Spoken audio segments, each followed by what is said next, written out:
abrir as nossas Bíblias no livro de Oséias. Os irmãos sabem que quando Deus me dá uma palavra, é forte a palavra, né? Eu sei que toda a palavra do Senhor é forte, mas não tem para onde correr do chamado. Amém?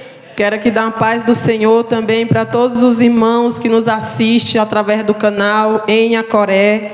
Que o Senhor possa abençoar cada uma das famílias, que a paz do Senhor possa alcançar cada um dos irmãos e que possa receber e alimentar cada dia mais da palavra do nosso Deus. Amém? Livros de Oséias, vamos ler a partir do versículo 1. Capítulo 1, a partir do versículo 1. Amém? Uma palavra que Deus tem colocado no meu coração há alguns dias e está aqui a palavra. Amém? Todos encontraram? Então vamos lá. O Senhor revelou esta mensagem a Oséias, filho de Beeri, durante os anos em que Uzias, Jotão, Acaz e Ezequias eram reis de Judá. E Jeroboão, filho de Jeoás, era rei de Israel. Quando o Senhor começou a falar a Israel por meio de Oséias, disse-lhe: vá e case com uma prostituta, para que os filhos dela sejam concebidos em prostituição. Isso mostrará como Israel agiu como prostituta ao afastar-se do Senhor. Então Oséias se casou com Gomer, filha de Diblaim. Ela ficou grávida e deu um filho a Oséias. E o Senhor disse: dê à criança o nome de Jezreel, Deus semeia, pois estou prestes a castigar a dinastia do rei Jeú para vingar os homicídios que ele cometeu em Jezreel. Sim, acabarei com o reino de Israel. Nesse dia destruirei seu poder militar no vale de Jezreel. Pouco tempo depois, Gomer engravidou novamente e deu à luz uma filha. O Senhor disse a Oséias: dê a sua filha o nome de Lo-ruama, não amada, pois não mostrarei mais amor ao povo de Israel, nem lhe perdoarei. Contudo, mostrarei amor ao povo de Judá. Eu, o Senhor, seu Deus, os livrarei de seus inimigos, não com armas e exército, nem com cavalos e carros de guerras, mas por meu poder. Depois de Gomer ter desmamado Lo-ruama, ficou grávida mais uma vez e deu à luz outro filho.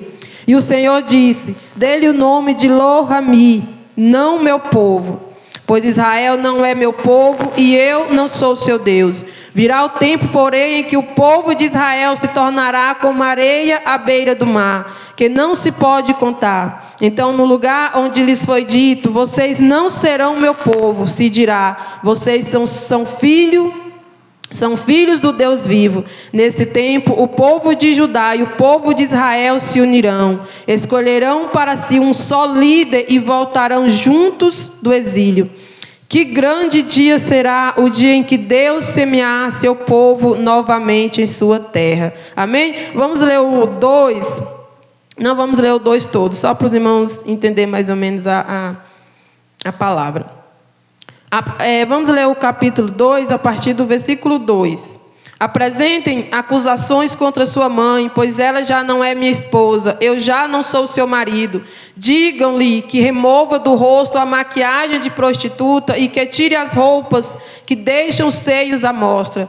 Do contrário, eu a deixarei nua como no dia em que nasceu. Permitirei que morra de sede, como uma terra seca e desolada. E não amarei seus filhos, pois foram concebidos em prostituição.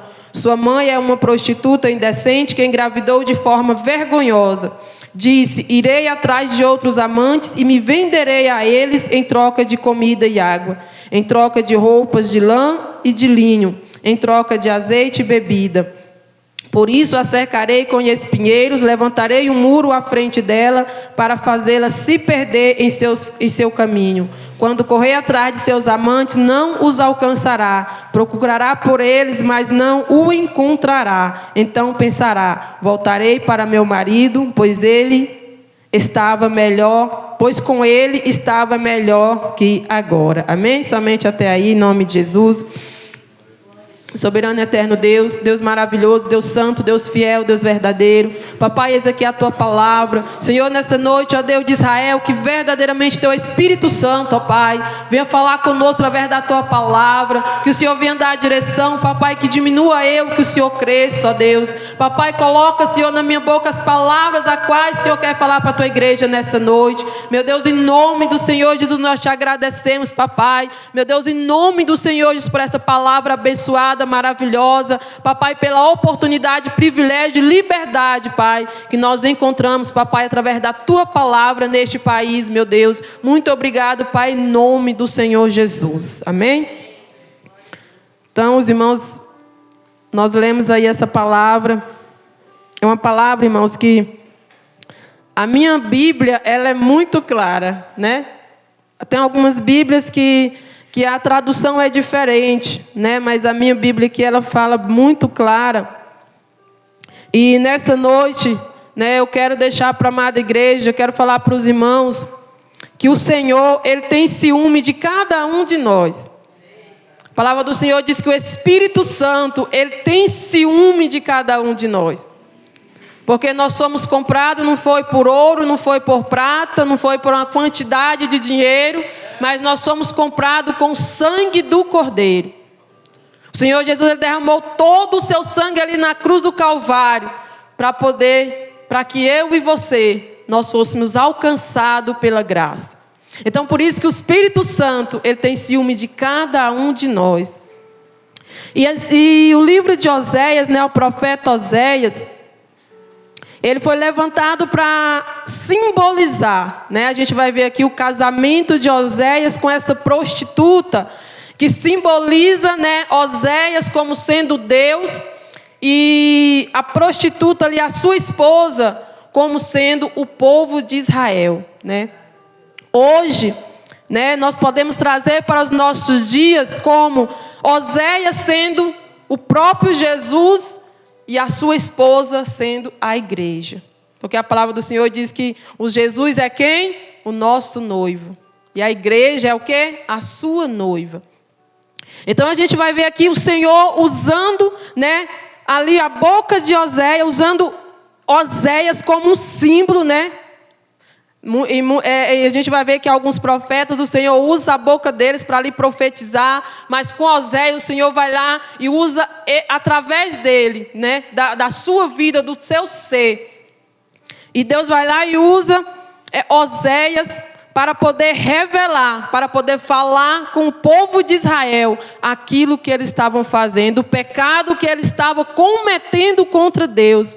Então, aquele povo de Israel, eles estavam em prostituição, ou seja, eles estavam adorando outros deuses, né? Quando nós deixamos de servir ao nosso Deus, quando nós deixamos, né, de adorar o nosso Deus, de colocar Deus em primeiro lugar na nossa vida, e nós começamos a adorar outras coisas, né, nós estamos fazendo a mesma coisa que o povo de Israel ali naquele tempo estava fazendo. Eles estavam se prostituindo, ou seja, eles estavam deixando Deus para poder se prostituir com os ídolos daquela época. Então, eu achei interessante porque eu estava ali meditando nessa palavra e comecei a lembrar que hoje é 11 de janeiro. E se a gente for ver as palavras que têm sido pregadas, tem sido muito voltado para isso, para que a igreja afaste-se da idolatria.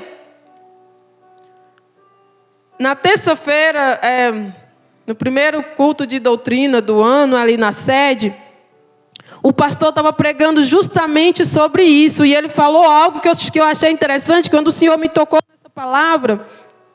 Que ele falou assim, que Deus tinha mostrado para ele, falado ao coração dele, né, para ele falar com a igreja ali, que esse ano é ano de jejuar de celular. E qual é a maior idolatria hoje dos seres humanos? Qual é? Não tem sido o celular? Para quem que as pessoas hoje têm se encurvado? Naquele tempo, o povo de Israel, eles se encurvavam a outros deuses, né? Eu estava vendo que os seres humanos, irmãos, assim, o povo, muitas vezes nós somos muito ingratos com o que Deus faz conosco. Se a gente for ver o livro se a gente for ler a Bíblia, a gente vai ver que esse era o maior pecado que Israel cometia contra Deus, né? Que era a prostituição, né? O adultério, a idolatria. Então, e isso a gente vê que nos dias de hoje não acabou, não cessou, continua sendo, né? Um pecado que não chega, né? Que chega diante de Deus, né?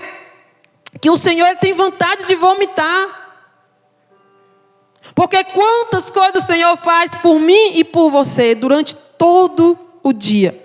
Desde o momento que nós acordamos, que nós levantamos da cama, até ao levantar no outro dia, porque a palavra do Senhor diz que à noite o Senhor também cuida do nosso sono. E quantas vezes nós somos ingratos com o Senhor? E às vezes nós perdemos tanto tempo com coisas tão vãs, que nós deixamos de buscar o nosso Deus. A gente vai ler o livro de Juízes, é onde eu acredito que fala mais sobre isso. O Senhor levantava alguém, né, para guerrear a favor do povo de Israel, levantava um juiz, levantava um servo seu, para guerrear a favor do povo de Israel. E daí a pouco, aquele povo já estava no mesmo pecado. Já estava caindo de novo no mesmo erro. E aí, o Senhor permitia algo vir contra eles, né? O Senhor permitia se levantar, né, uma guerra contra eles. E aí, quando a dificuldade vinha, quando a tempestade vinha, eles iam para onde? Para os pés do Senhor. E aí chorava, clamava, mas quando o Senhor vinha com socorro, e aí eles recebiam o socorro de Deus, daí a pouco, eles estavam lá fazendo a mesma coisa. E eu acho interessante que nos dias de hoje não é diferente. Então hoje, irmãos, quantos estão curvados na frente de uma tela? Quantos passam horas e horas na frente de uma tela? Mas não tem coragem, irmãos, de abrir a Bíblia, ler pelo menos um versículo que seja. Quantos passam o dia todo na frente de um celular, mas não tira uma hora para fazer essa hora aqui? Eu vou fazer um jejum para poder, para me fortalecer espiritualmente. E aí, às vezes, quando eu acredito que essa estratégia que Deus deu para a pastora, assim, veio de Deus, porque fica vazio, aí quando chega aqui na hora de falar uma palavra, o que é que vai falar? Se não estudou a palavra, se não sabe nem o que está escrito na palavra do Senhor. Então, quantos estão perdendo tempo na frente de uma tela? Quantos preferem, pastor Edith, ficar lá na frente do celular? Todo dia está lá escutando uma pregação. Todo dia está lá seguindo um pastor. Mas o maior pastor que tem que seguir não segue, que é o nosso Senhor Jesus Cristo. Quantos pastores, quantos seguidores, tem muitos pastores que estão aí na mídia.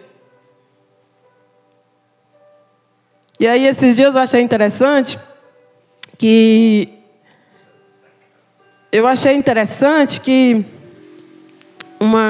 eu vi uma não sei se ela é pastora, ela pregando e ela falando assim. E aí ela fez uma pergunta para a igreja e ela perguntou assim: quem conhece aqui, eu não vou falar o nome, quem conhece aqui tal pessoa famosa? E a igreja toda levantou a mão e falou que conhecia. E ela falou assim: se você chegar na casa dele hoje, agora, e você bater na porta dele e falar para ele: eu te conheço, você acha que ele vai abrir a porta para você? Ele vai abrir a porta para você? E aí ela falou, e aí o pessoal respondeu não. A igreja respondeu não. E ela falou assim: e você acha que naquele grande dia, Jesus vai abrir a porta para quem ele não conhece?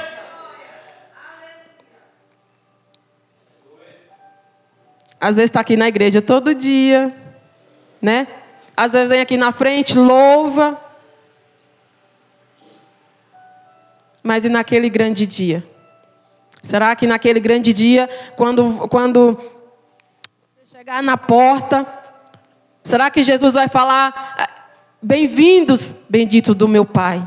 Ou será que ele vai falar: apartai-vos de mim, porque eu não vos conheço? Então eu quero perguntar para mim e para você nessa noite: para quem você tem se inclinado? Porque o povo de Israel, ele estava se inclinando à idolatria. Ele estava se inclinando a outros deuses. Eu estava vendo que Gideão foi levantado para guerrear a favor do povo. E ali chegou a um determinado momento em que ele, né, recebe as vitórias do Senhor, é grato ao Senhor, e ali ele faz um éfode, todo coberto de ouro, né, bem ornamentado para o Senhor, e ele coloca num determinado lugar, mas aquilo era um agradecimento ao Senhor. E aí o povo, sabe o que o povo faz? Eles começam a idolatrar aquele éfode, que é a manta do sacerdote. O povo começa a render sacrifícios, olha. Mas por que o povo fazia isso? Porque não tinha conhecimento de quem era o Deus verdadeiro. Porque se eles conhecessem quem era o Deus verdadeiro, eles não iam se inclinar a adorar simplesmente um éfode. Se eu não me engano, foi o rei Ezequias, a pastora me corrige, que ele derrubou a serpente de ouro que Moisés tinha levantado no deserto a mando do Senhor. Porque quando aquele povo, eles pecaram diante do Senhor no deserto, enquanto Moisés trazia, né, ela guiava eles ali como libertador. Quando aquele povo peca contra Deus, o Senhor permite que venha uma grande peste sobre eles, né, pastora? E para curar aquele povo, o Senhor manda Moisés construir uma serpente de ouro e colocar que todo aquele que chegasse e olhasse para aquela serpente, eles seriam curados. E aí a gente vai ver lá no livro de Ezequias, no livro de Segundas Crônicas, se eu não me engano. No reinado de Ezequias, a gente vai ver que ele destrói também essa serpente de ouro, porque o povo passou a idolatrar. Então eu quero perguntar para você hoje: qual tem sido a sua idolatria? A quem você tem se curvado? Para quem você tem dado a maior parte do seu tempo? Irmãos, eu e você, nós temos que preparar. Esse povo aqui de Israel, o Senhor, ele usa o profeta aqui, Oséias, para simbolizar ele próprio. E eu acho tão interessante, pastor, aqui, que Oséias, ele casa, né, com Gomer, né, que é essa prostituta. E alguns estudiosos vão falar que ela não era prostituta, né? Ela não era. Só que o Senhor já sabia o que ia acontecer. E depois que ela se casa com Oséias, aí ela começa a se prostituir. E eu acho interessante que vai nascendo as crianças e Deus vai colocando o nome. E eu achei aqui o nome dessa menina, Loruana, que significava não amada. Ou seja, Deus estava falando com aquele povo de Israel: eu não amo mais vocês. A minha não amada. E o Senhor estava falando para aquele povo: que não amava mais eles. E aí eu fiquei pensando, eu falei, meu Deus, já imaginou? Porque a palavra do Senhor diz que a palavra que sai da nossa boca, ela tem poder. E depois ele vai e tem outro filho, e ele coloca o nome de Lo-Ami, que quer dizer, não meu povo, pois Israel não é meu povo e eu não sou o seu Deus. Olha, irmãos, como que é sério quando nós nos afastamos de Deus? Como que é sério quando nós estamos longe daquilo que Deus quer para cada um de nós? Então eu fico pensando, quando Oséias e sua esposa chamava aquela menina, ficava ali chamando ela, né? Igual eu tenho o meu filho, eu chamo ele pelo nome. Então, cada vez que Oséias e sua esposa chamavam pelo nome daqueles filhos, era o Senhor falando para Israel. Olha como é forte. Então, cada vez que Oséias chamava Lo-Ami, o Senhor falava, esse povo não é meu. Esse povo não pertence a mim. Já imaginou a profecia que saía da boca deles cada vez que chamava os filhos? Irmãos, olha a decadência que eu e você nós podemos chegar com a idolatria. Eu acho interessante porque um dia desse a pastora também trouxe, falando justamente sobre o livro falando sobre a vida de Ezequias. E foi uma das coisas que o rei Ezequias fez. Ele limpou toda a casa do Senhor, todo ali aquele lugar. Ele lançou por terra todos os ídolos que tinha naquela terra. Por quê? Porque ele queria que a casa dele, que o templo dele, fosse morada somente do Senhor. Então não adianta nós estarmos na igreja todos os dias. Não adianta, irmãos, eu dizer, eu congrego no setor sul, né? Eu congrego em tal ministério. E você não tem um particular com Deus. Eu quero perguntar para a igreja, quem aqui já teve experiência com o Senhor? Eu acho interessante, eu sempre gosto de dizer isso, porque se você for ver ali, quando os discípulos estão naquele barco, e que levanta aquela tempestade, e Jesus ele vem no meio daquela tempestade, andando sobre as águas. E a palavra do Senhor diz que quando os discípulos veem Jesus, eles começam a ficar com medo, porque eles pensam que é um fantasma. Mas aí Jesus se apresenta para eles e chama Pedro. Vem, Pedro, eu falando nas minhas palavras, vem, Pedro, ao meu encontro. E Pedro sai do barco e começa a andar sobre as águas. E aí os outros discípulos ficam dentro do barco só olhando. Mas eu acredito que quando Pedro, ele começou a dirigir a igreja, ou até antes, ele se levantava no meio da congregação e ele podia falar, eu andei sobre as águas. Eu tive uma experiência com o Senhor Jesus e eu andei sobre as águas. E aí os outros discípulos, claro que não desmerecendo os outros discípulos, mas quando eles iam contar esse mesmo testemunho, eles diziam, eu vi Pedro andar sobre as águas. E sabe o que Jesus quer? Ele quer que eu e você ande sobre as águas. Ele quer que eu e você vá ao encontro dele. Ele quer que eu e você, nós vamos no mais profundo para nós podermos conhecer mais dele. Mas o tempo para o Senhor hoje, ele está contado. O tempo para o Senhor hoje é o mínimo, é o pior. Nós temos 24 horas no dia.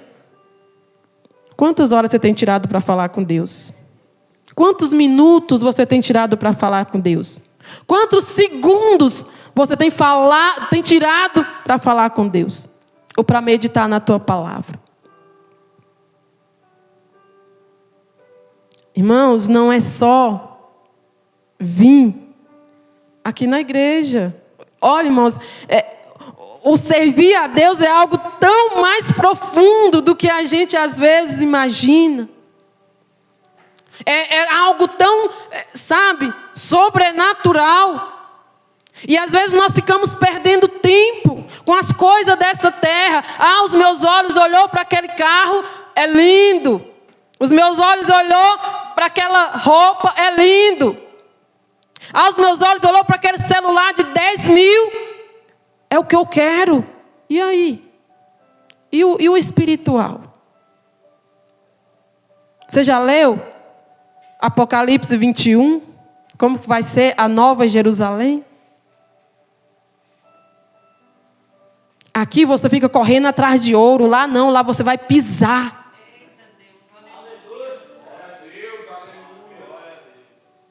É tempo, eu acredito que é por isso que Deus tem desde o início do ano, que Deus, através da vida do pastor, Deus está falando sobre isso. É tempo da gente parar, de ficar perdendo tempo com coisas que não vai nos levar a lugar nenhum. A gente que está aqui, pastor, a gente está aqui na frente, a gente observa muitas coisas. E às vezes eu tenho observado algumas coisas que, meu Deus, às vezes você chama as pessoas para orar aqui na frente e você vê pessoas inquietas, porque parece que não consegue ficar um segundo ali focada. É muito triste o que acontece hoje. Então, se eu e você, nós queremos ser bênção na vida de alguém, é necessário nós nos aprofundarmos mais. Porque como é que eu e você, nós vamos levar a palavra, deixar Deus nos usar com o dom que Ele nos tem derramado, se nós não nos aprofundarmos mais em conhecer o Senhor Jesus. Eu gosto muito daquela palavra lá de Lucas 24, que fala que quando Jesus ele ressuscita, ele começa a caminhar com 2 discípulos. E ali ele vai caminhando com aqueles 2 discípulos, mas eles não reconhecem que quem está caminhando com ele é Jesus. E quantos irmãos estão dentro da igreja desse jeito? Quantos estão dentro da igreja e não sabem quem é Jesus? O nome Oséias significa Salvador. Deus ele queria salvar Israel. Deus ele quer salvar cada um de nós. Jesus ele quer o melhor para nós.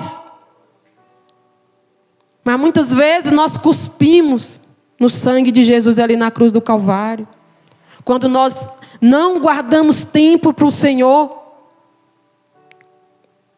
Se tem uma coisa, irmãos, que hoje, eu ali meditando nessa palavra e pensando, se tem uma coisa que hoje, tem sido a maior idolatria na face da terra,